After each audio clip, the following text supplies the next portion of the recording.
Okay, so we're just gonna quickly start maintenance here on 90% gas furnace. And I'll probably go ahead and do a combustion analysis as well for the system. The thing I love with this client bag is how it just opens all the way up like this. It's so cool. Get all your product laid out like that. First thing first, let's grab our meter. And I'm going to go ahead and start off checking my amps. Okay. I like to check the power factor as well. So we got 2.64 amps on there, 2.65. Now, the cool thing about this, we're going to go ahead and snatch one of our ground. Snatch a ground here, like that, and then there's a receptacle over here. Let's take my tip bucket here, plug into the smaller slot, like such. Oh, we need both.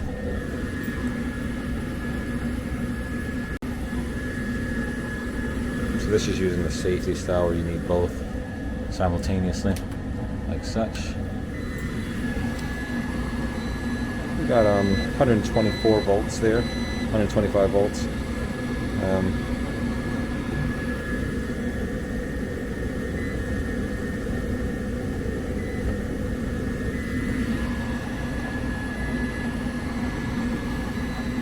2.6 amps at 125.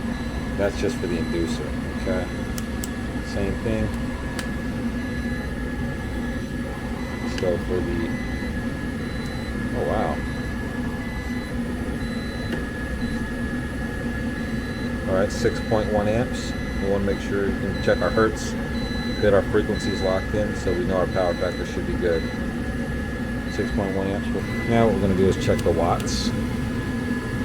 See what our true power is. Okay, so that's 0.91 power factor, so this might actually have a PSC capacitor, permanent split capacitor, 420 watts. Because usually you're going to be at around 0.75 power factor if it's a ECM motor. So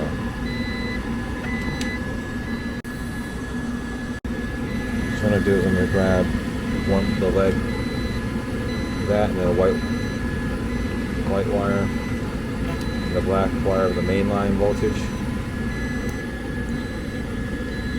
We got 3.6. We got 2.4 for your inducer, 3.7 for the blower. Alright, so I'm going to go ahead and get my Top Tez CT580 up and running here. This is just going to be my carbon monoxide detector. We're just making sure the envelope, everything in the house is stable, no CO in my environment. I just like to set that, you know, kind of up here maybe, and just down here. That's just a test. Now we're going to check our static pressure, total static across the furnace. So start up our testo app, and as you can see, I like to use the tire ball inflator. Okay, so I'm going to show you here. Been hearing there's been some doubting on these ball inflator tips. I want to show you how precise they are compared to just your, you know, typical static pressure probe tip. So we're going to do right in this penetration here. Now let's do here. Okay.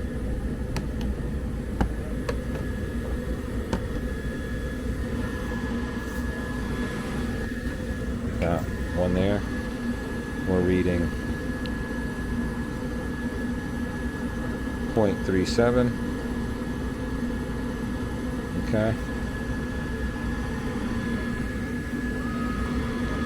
So all I'm literally going to do, pull that off.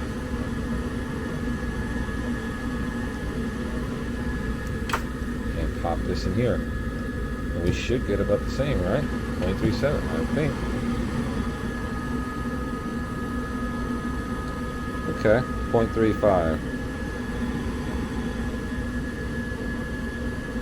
So 0.34, so it's about 2/100ths of a difference. You can see 0.34. Okay, and that could have been due to some drift. But even if it's a couple 100ths of a degree difference, that's negligible. Try that again. Pop that in here.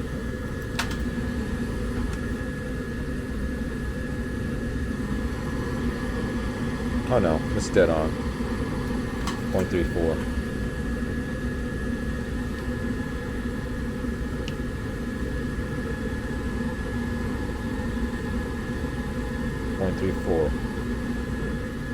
So they're both the same. They're going to give you the same results. Only difference is this is way more versatile, and it can fit in virtually anything. I can pull this. I don't even have to pull a screw hole out. I can literally shove it right here. Get my supply static. Watch this. There you go. 0.48. Here's my supply static right from that little crease in the tape. Or I could have pulled that screw out if I wanted to. Now let's get the supply static from a hole that's been drilled. Okay. Putting my static pressure tip on. We've got a hole drilled over here. Like such. Old school way. So we said 0.48. Let's see what we get. There you go. 0.48. 0.47. One, how much of a degree? Come on. Doesn't get any more precise than that. So, if I were you, I would stick to these right here. So yeah, this is the reason why you want to use this style. Okay, much more versatile. So I can pull this here rubber tip out for the static pressure measurements. Now I've got this here tip left for checking gas valves. Okay, so now, all right, we're literally checking manifold pressure now. Less than a quarter turn is all you need. That's it. I can simply pop that on like such. There you go. We're ready to check pressures. All right, same with the inlet pressure. Same exact thing. Literally. That's it. Quarter turn. Tee up. And let's take a look at our pressures. I mean, if you wanted, you can still put a true static pressure tip on here and have all the versatility of this system, but I just love the penetration. I mean, how non-invasive this is. I can actually, half the time I can get in areas where I don't even have to drill a hole, static supply or return. Like I can just put it in the smallest crevices. See this crease down here? Look at this. There you go. Here's your return static right there, just from a crevice in the furnace. So it's just like, it's a no-brainer.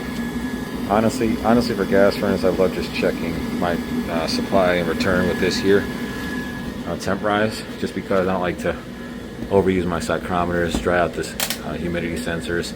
So I just like to use K-type or just the K-type style thermometer. What we do is just hit T1. You can see it's registering, and let it sit there and supply for a little bit. Once it stabilizes, I pop into the return, hit T2, hit it to the return, and you rock that out. You know what, I'm going to just go ahead and do a combustion analysis here. Got the Cat 45 here. And usually you want to let that stabilize the outdoor air, but it should be fine. I have my CO detector in here.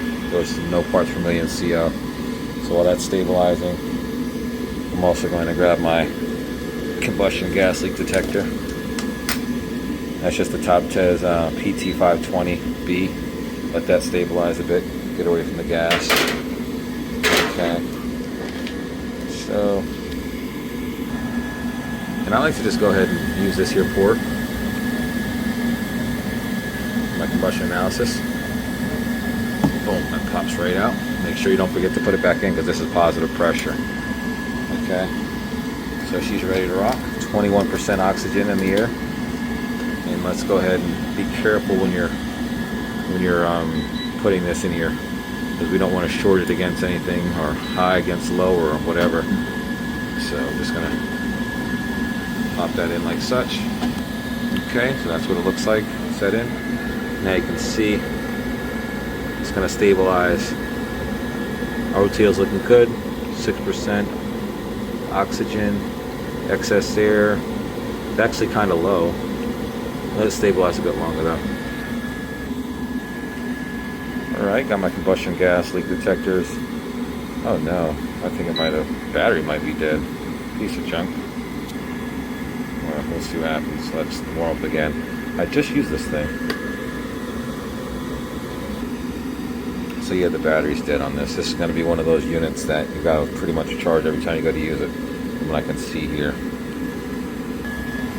So what we're going to want to do on the combustion analysis, we're going to want to change this from natural gas power burner to a natural gas high efficiency, because it's a 90%, as you can see with the plastic PVC here. So now we can see all of our metrics are pretty much in range. Alright, so you can see all of our metrics are pretty much in range. Stack temperature is a bit elevated for a 90% furnace. That's just more than likely because the return temperature is a little higher. As you see, CO2, carbon monoxide looks good. Oxygen is good, in range. Excess air is in range, a little on the lower end, but that's fine. Okay, everything looks beautiful. Okay, so what you're wanting to see, O2 between 4.5 to probably around 9%. CO below 100 parts per million. Excess air between 35 and 75%. CO2 between 4 and 8%. Efficiency 88 was good. It's a 90% furnace. Primary air, everything looks good. I'm just going to go ahead and save that and create a report there. Okay, so before we check, we got 27% or 127 degrees on our supply temp. Let's get our return. It's 127 minus, probably going to be around 80 degrees. Let that stabilize. While it's stabilizing, I'm going to go ahead and start trying to gather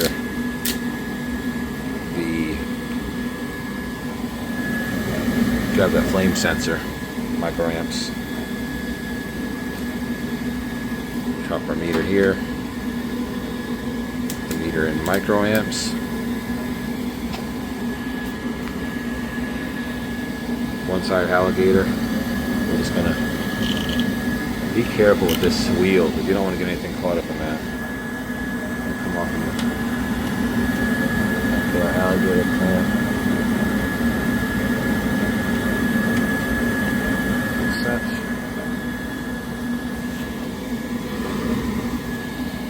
Now we're just going to pop this side off.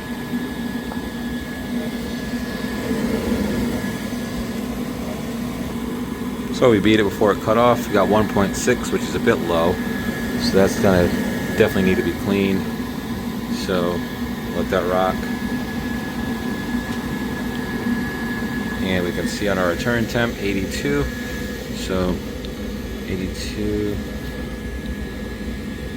82, so 45 degrees split basically.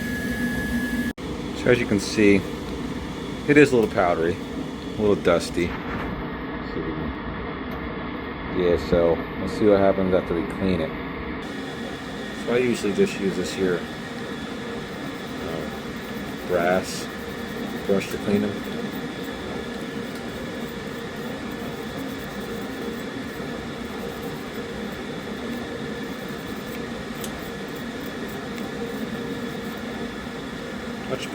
Much better looking. Okay, pop it back in. So yeah, these got an old school 90% furnace, Goodman, that still uses a capacitor, so definitely want to check that. Microfarads.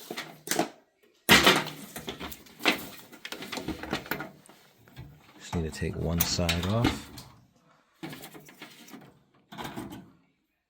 And then we just pop that on the other side. 13.2.